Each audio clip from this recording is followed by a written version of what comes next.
Alors, bonjour, donc nous allons faire une petite expérience aujourd'hui. Alors, je crois que c'est en format comme ça. Oui. Ok. Ok, alors une petite expérience aujourd'hui sur un fusible.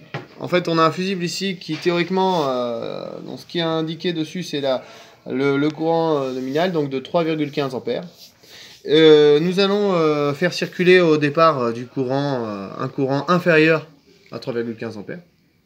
Et progressivement, nous allons ici faire varier en fait la résistance de notre rhéostat, diminuer cette résistance-là. Plus on diminue la résistance, moins il y a de résistance au passage du courant. Et donc finalement, s'il y a moins de résistance au passage, le courant peut passer plus facilement. Du coup. Donc il peut passer plus rapidement. Donc du coup, il augmente sa valeur. Il passe plus rapidement. Donc le courant, c'est un débit d'électrons. Donc plus on diminue cette résistance, plus le débit d'électrons est important, et donc forcément on a plus les nombres d'ampères montent jusqu'à alors justement nous allons mesurer la valeur, jusqu'à quelle valeur notre fusible va résister au passage du courant.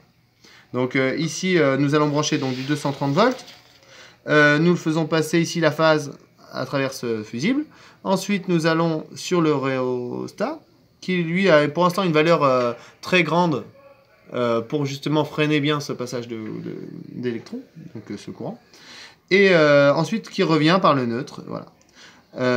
Nous avons là testé notre résistance, elle est environ de 105 ohms. Donc nous avons en fait ici toujours la même formule, U égale R fois I. Ici 105 ohms, ça correspondra à un courant de 2,19 ampères. Donc au départ, il n'y aura pas beaucoup de courant.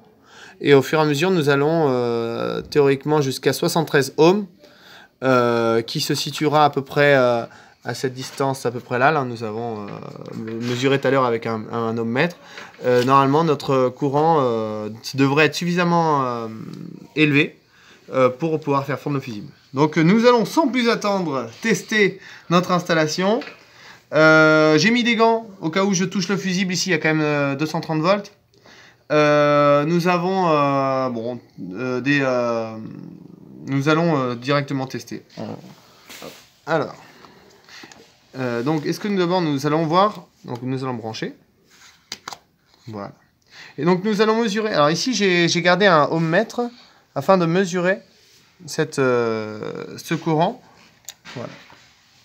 Donc actuellement, le courant qui circule dans mon fil est de... Alors on regarde bien, il y a 1, et après il y a un point, et un 4, donc 1.4, donc ça veut dire 1,4 ampères. Ce qui est toléré par mon fusible. Mon fusible est d'une valeur nominale du courant à 3,15 ampères. Ensuite, nous allons augmenter. Alors, on va plutôt venir voir ici. Regardez, quand je déplace ici, donc je réduis, regardez, ici, je réduis ma résistance, donc je vais vers la gauche, là, et qu'est-ce qui se passe au niveau de mon courant? Mon courant va augmenter. Regardez, j'augmente le courant. Vous voyez, donc j'augmente le courant. Nous allons essayer de filmer à la fois l'écran et à la fois le fusible. Voilà, pour voir à quelle valeur de courant mon fusible risque de fondre.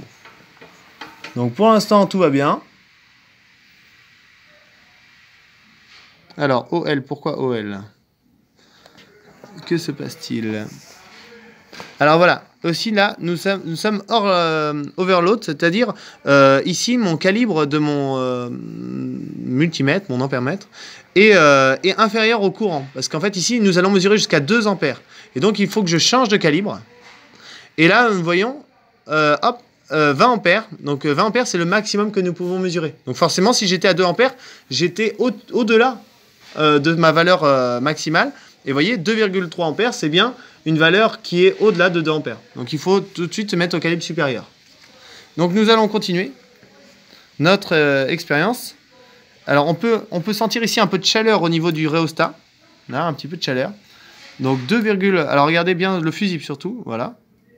Là, on va commencer à chauffer un petit peu. Là, nous sommes à la valeur nominale, vous voyez. Donc là, pour l'instant, au niveau du fusible, ça maintient, puisque c'est une valeur nominale, d'accord? Ce qui est marqué sur le fusible, c'est une valeur nominale de courant. Maintenant, nous allons essayer d'augmenter encore un petit peu, bien en filmant la valeur, pour avoir vraiment la valeur à laquelle notre fusible va fondre. Alors bien sûr, attention à ne pas aller trop loin. Avant, nous avons un 16 ampères, protégé par un 16 ampères. Vous voyez, donc là, nous sommes à 4,5 ampères, ce qui est beaucoup. On peut voir ici une petite rougeur au niveau de mon fil. Hein. On voit que ça chauffe un petit peu. Bon, 4 ampères, le fusible est encore bon. Allez, je vais monter donc 5 ampères. Ah, regardez. Vous voyez? Là, nous avons vu un petit flash. Ouais. Je ne sais pas si ça a été vu sur la vidéo. Et donc, on va zoomer sur notre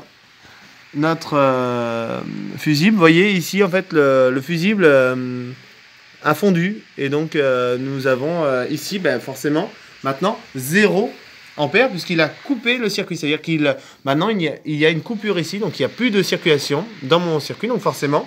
La tension, ici on a toujours 230 volts, attention. Hein. Mais par contre, le courant ne passe plus, donc ici nous sommes à 0 volts ici. Et donc on n'a plus de courant qui passe puisque nous étions au-dessus. Donc c'était quoi la valeur? C'était à peu près 5 ampères 5-6 ampères, voilà. Donc voilà, pour l'expérience. Donc on pourrait le faire aussi avec un disjoncteur. Voir à combien le disjoncteur, par exemple un C2, un disjoncteur C2, à partir de combien il pourrait déclencher. Voilà. Merci d'avoir suivi la vidéo.